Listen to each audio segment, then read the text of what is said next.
Trading में 90% लोग गलत स्ट्रैटेजी की वजह से नहीं, गलत स्टॉक सिलेक्शन की वजह से फेल होते हैं। आज मैं आपको मोस्ट प्रॉफिटेबल ट्रेडिंग स्ट्रैटेजी तो दे दूंगा, बट क्या आप खुद से स्टॉक को सिलेक्ट कर पाओगे कि कहां पे उस स्ट्रैटेजी को अप्लाई करना है? तो चलिए आज की इस वीडियो में मैं आपको एक ऐसी स्ट्रैटेजी दूंगा जिसको आप कल से यूज कर सकते हो, मगर उस स्ट्रैटेजी को कौन से स्टॉक्स में लगाना है और वो स्ट्रैटेजी क्या है, इस वीडियो में आपको आगे चल के बताता हूं। तो चलिए इस वीडियो को स्टार्ट करते हैं। ये वीडियो बहुत ज्यादा डीप होने वाली है, तो आप ध्यान से देखना, एक एक पॉइंट आपको मैं एक्सप्लेन करूंगा।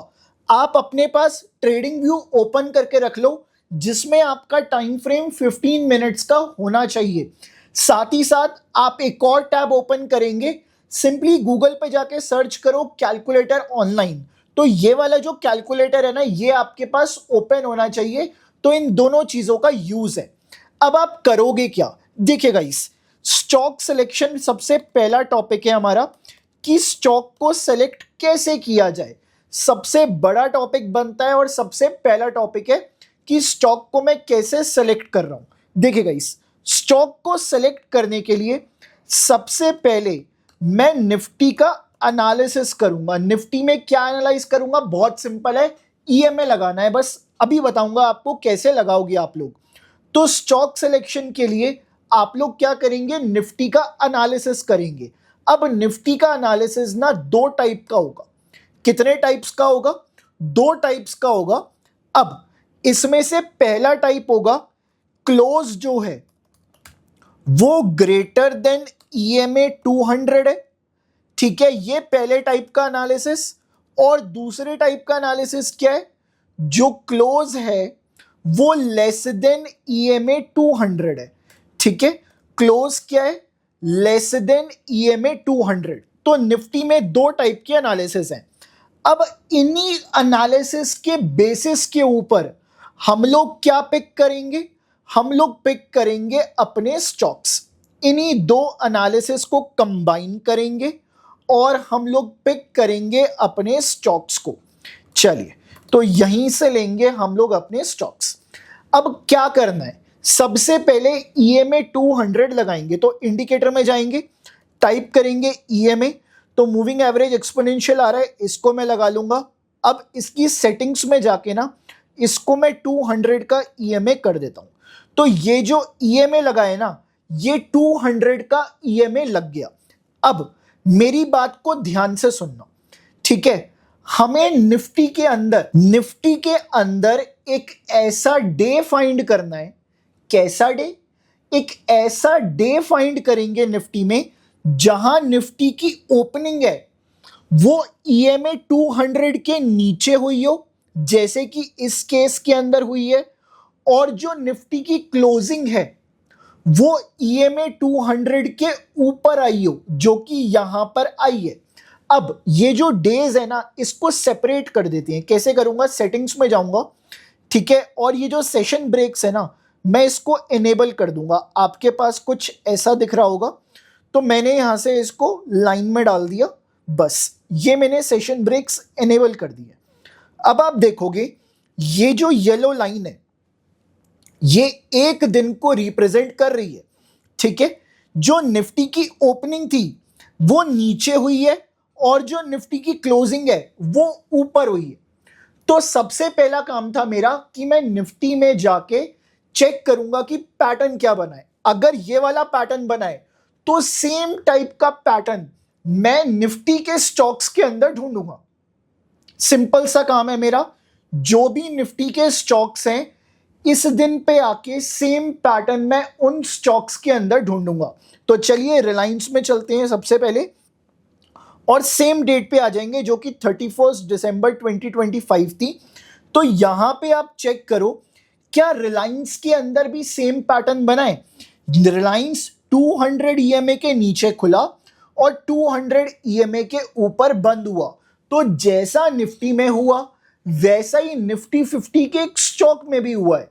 इसी तरह से हम लोग आईटीसी को भी चेक कर सकते हैं। तो आईटीसी में चलते हैं, क्या आईटीसी में ऐसा हुआ? देखिए गाइस, ईएमए 200 के नीचे तो खुला आईटीसी, मगर क्लोज कहां हुआ, नीचे हो गया, तो ये वाले स्टॉक को मैं हाथ नहीं लगाऊंगा। मैं किस स्टॉक को हाथ लगाऊंगा, जिसमें ओपनिंग तो नीचे आई है बट क्लोजिंग 200 ईएमए के ऊपर आई है। तो चलिए कोई और स्टॉक देखते हैं, आईसीआईसीआई बैंक देखते हैं। इसके अंदर क्या हुआ था 31 दिसंबर को, देखिए ओपनिंग नीचे क्लोजिंग नीचे, भैया जी माफ करो, छोड़ दो इस स्टॉक को। अब अगला स्टॉक देखते हैं एचडीएफसी बैंक। तो एचडीएफसी बैंक में क्या होता हुआ दिखा हम लोगों को 31 को, ओपनिंग ऊपर क्लोजिंग भी ऊपर, तो इस स्टॉक को भी मैं हाथ नहीं लगाने वाला। तो अभी के लिए मेरे को रिलायंस में ये वाला पैटर्न मिला है, तो इसी पैटर्न को मैं रिलायंस में एक बार चेक कर लेता हूं वापस से, ओपनिंग नीचे क्लोजिंग ऊपर। बस आपका स्टॉक सिलेक्शन हो गया, स्टॉक्स को आपने सेलेक्ट कर लिया। इसी तरह से आप अपने 10 स्टॉक्स निकाल लो, 15 स्टॉक्स निकाल लो, दैट इज योर चॉइस। मैं ये बोलूंगा 2 स्टॉक्स सफिशिएंट है, 2 स्टॉक्स बहुत हैं। अब इनके ऊपर ट्रेड कैसे करना है, सवाल तो यही आता है। इनके ऊपर ट्रेड कैसे करना है, सवाल यही आता है। तो अब आप क्या करोगे, लो को चेक करोगे। तो लो कितना बना है 31 दिसंबर का, 1544.70, यहां से चेक करना ऊपर से। इस दिन का लो कितना है 1544.70।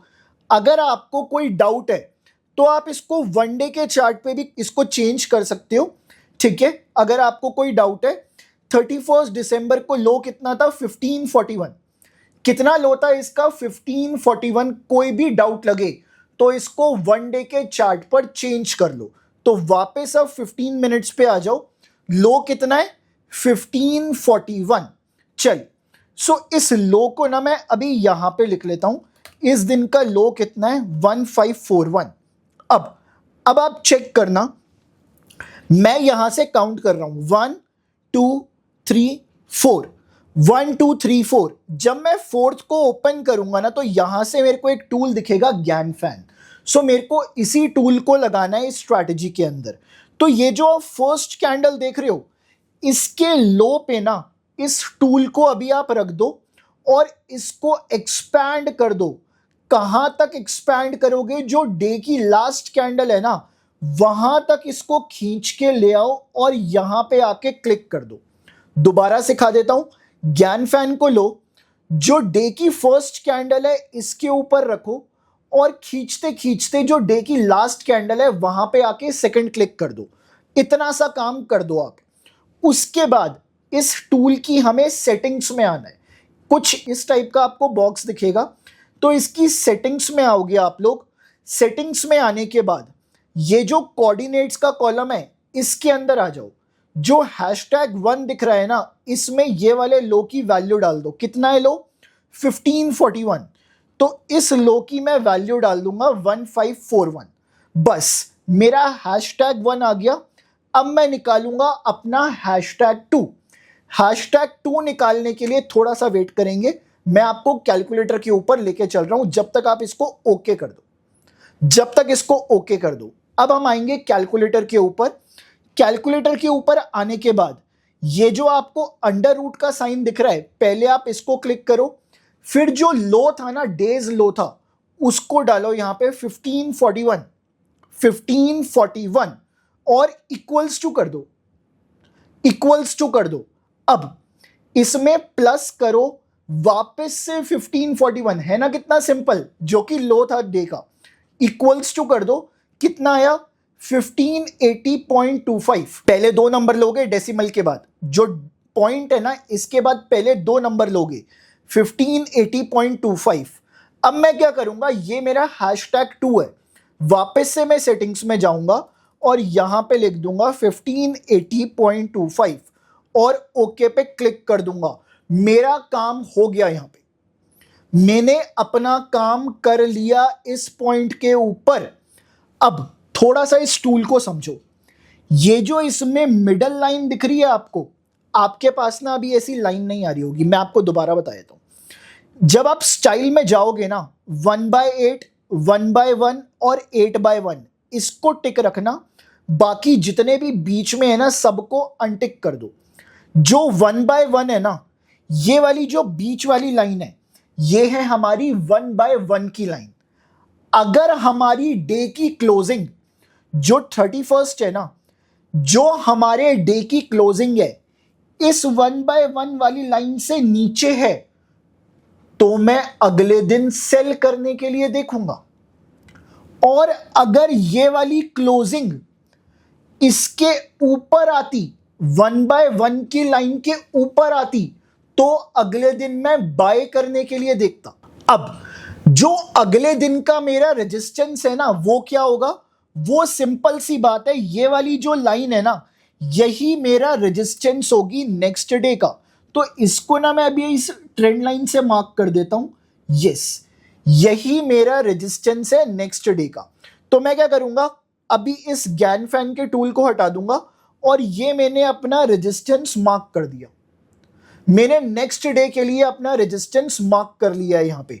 चलिए, सो अब क्या करेंगे, नेक्स्ट डे प्राइस यहां पे ओपन हुआ, जैसे ही ये रेजिस्टेंस से टकराएगा, जैसे ही ये रेजिस्टेंस से टकराएगा, यहां पे मैं सेल करने के लिए देखूंगा। मेरा स्टॉप लॉस क्या रहेगा, सबसे बड़ी बात यही है। अब ठीक है, मेरा स्टॉप लॉस क्या रहेगा, ध्यान से समझना। ठीक है, ध्यान से समझना, मेरा स्टॉप लॉस क्या रहेगा।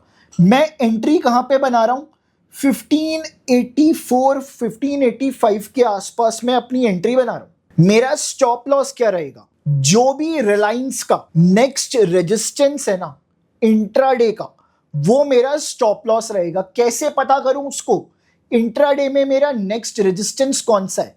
सिंपली एक वेबसाइट ओपन करो, NSE ऑप्शन चेन।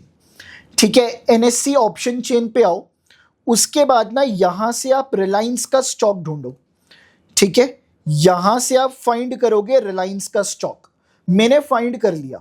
अब आप चेक करो, जो रिलायंस के स्ट्राइक प्राइस है, ये बीच में क्या है, ये रिलायंस के स्ट्राइक प्राइसेस हैं। तो आप चेक करो इनके अंदर गैप कितना है, 10 रुपए का गैप है। 1360, 1370, 1380, 1390, 1400, 10 रुपए का गैप है। तो मेरा स्टॉप लॉस कितना बड़ा होगा, 10 रुपए का मेरा स्टॉप लॉस होगा। तो जब भी कोई कैंडल इसके ऊपर निकलेगी, थोड़ा सा टाइम बीतने दो, जैसे ही कोई कैंडल इसके ऊपर क्लोज कर जाए, इस लाइन के ऊपर क्लोज कर जाए, इसने क्लोज कहां पे किया है, इस पॉइंट के ऊपर। कहां क्लोज किया है, इस पॉइंट के ऊपर, 1588 के ऊपर।